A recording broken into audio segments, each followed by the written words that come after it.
या नलहाटी के दोनों हमारे कैंडिडेट अल्हम्दुलिल्लाह दोनों हाजी साहब हैं और दोनों ही बहुत ही मजबूती से मजलिस इत्तेहादुल मुस्लिमीन मीम पार्टी का दामन थामे हुए हैं।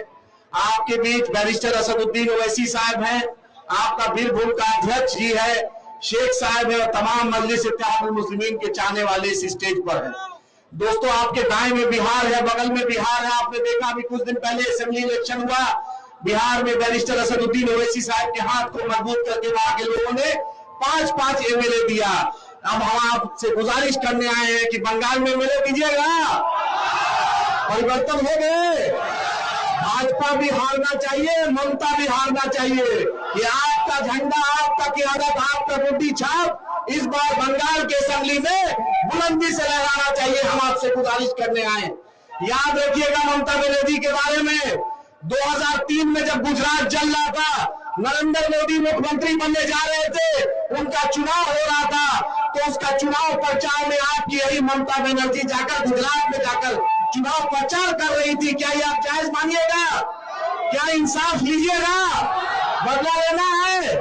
ममता बनर्जी को गुलबर्गा सोसाइटी नहीं दिखा, ममता बनर्जी को जकिया जाफरी का आंसू नहीं दिखा, एहसान जाफरी की शहादत नहीं दिखी, बिल्किस बानो का आंसू नहीं दिखा।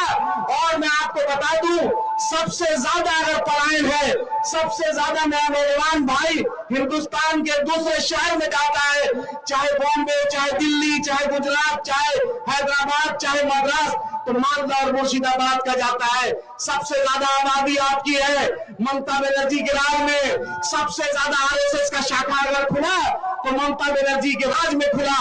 क्या शुभेंदु अधिकारी ममता बनर्जी के साथ नहीं था? आज आधा बीजेपी ममता बनर्जी के पार्टी का है। आप ही बतलाइए, इंसाफ कीजिएगा कि नहीं?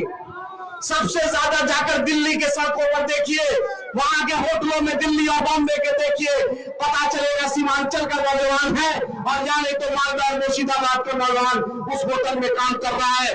ममता बनर्जी को कट मनी चाहिए और दिल्ली में उसका बड़ा भाई नरेंद्र मोदी चाहिए। कभी आपके आंसू को उसने कभी नहीं पहुंचा। बदलाइए, नॉर्थ बंगाल में एम्स की मांग, डॉक्टर मनमोहन सिंह जब प्रधानमंत्री थे तब से एम्स की मांग चल रही है, लेकिन एम्स का मांग अभी तक पूरा हुआ? सबसे ज्यादा फैक्ट्री साउथ बंगाल में है, लेकिन नॉर्थ बंगाल में क्योंकि आपकी और हमारी आबादी है, एक भी कल कारखाना नॉर्थ बंगाल में नहीं है। आज बैरिस्टर असदुद्दीन ओवैसी साहब आपके बीच आए हैं, सिर्फ यही चाहते हैं कि बंगाल में असेंबली में आपके 2 बजे रात में भी जरूरत पड़ेगा तो मेरा वो हाजी साहब आपके लिए खड़ा रहेगा। दोस्तों, ये आपका एमएलए रहेगा, ये ममता बनर्जी का गुलाम नहीं रहेगा, ये नरेंद्र मोदी का गुलाम नहीं रहेगा, ये आपका गुलाम रहेगा, आपके लिए खड़ा रहेगा, क्योंकि इसके सिर पर हाथ बैरिस्टर असदुद्दीन ओवैसी साहब का रहेगा। दारुसलाम आपको देखा हुआ है, यहाँ पर बंगाली के नाम पर, बांग्लादेशी के नाम पर बंगाली भाइयों के साथ मॉब लिंचिंग हुआ, झारखंड में हुआ, राजस्थान में हुआ, उत्तर प्रदेश में हुआ। सबसे पहली आवाज अगर उठाया तो बैरिस्टर असदुद्दीन ओवैसी साहब ने उठाया। आप बिहार में, बिहार शरीफ में मदरसा अजीज या 125 साल पुराना मदरसा जला दिया इस बीजेपी नीतीश कुमार के सरकार में, कोई नहीं बोला। सबसे पहले बोला तो आपका लीडर बैरिस्टर असदुद्दीन ओवैसी साहब बोला। आपको पहचानना पड़ेगा, बिहार में अभी 5 एमएलए जीते, जब भी मॉब लिंचिंग हुआ, गुलनाज के साथ ज्यादती हुई, अंसारी भाई के साथ ज्यादती हुई, चाहे मधुबनी हो, चाहे बिहार शरीफ हो, सीमांचल से 400 किलोमीटर दूर है, लेकिन सबसे पहले आवाज उठाया तो एमआईएम का अब्दुल इमान साहब, तौफीक भाई, सरवर भाई, मुर्शिद भाई एमआईएम का एमएलए उठाया। आप तो हम कुछ नहीं चाहते हैं, हम चाहते हैं कि ये 12 सीट पर एमआईएम लड़ रही है।